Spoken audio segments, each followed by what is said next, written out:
আম, জাম, কাঁঠাল, লিচুর পাশাপাশি এখন লটকন পাওয়া যাচ্ছে।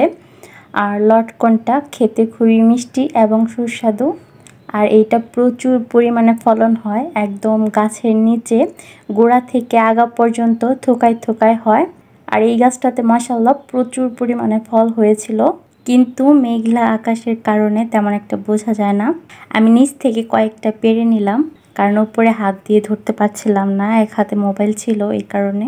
আর এই ফলটা অনেক বড় হয়, এখনো পরিপক্ক হয়নি। লটকন কার কার পছন্দ কমেন্টসে জানাবেন। আমার কাছে তো ভালোই লাগে, আপনাদের কাছে কেমন লাগে সেটা জানাবেন। আর এই ভিডিওটা কোন জেলা থেকে দেখছেন সেটা কমেন্টসে জানাতে পারেন, বা আপনাদের বাসায় লটকন গাছ থাকলে সেটাও জানাতে পারেন। আর এই লটকন ফলন প্রচুর হয়, যাদের খোলামেলা জায়গা বা গ্রামে বাসা তারা বাসার পাশে লটকন গাছ লাগিয়ে রাখতে পারেন, কারণ এটার ফলন প্রচুর হয়।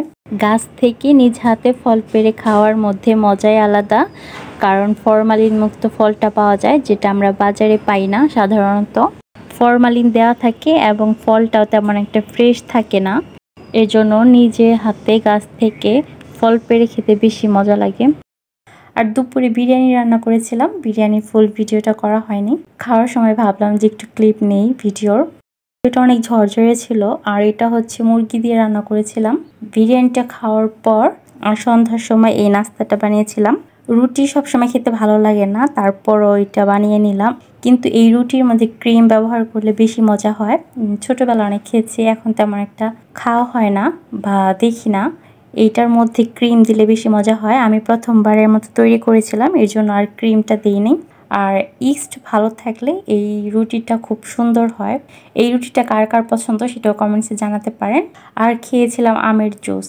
আমের জুসটা আমার খুবই পছন্দের, বিশেষ করে এই গরমের মধ্যে প্রায় এই আমের জুসটা খাওয়া হয়।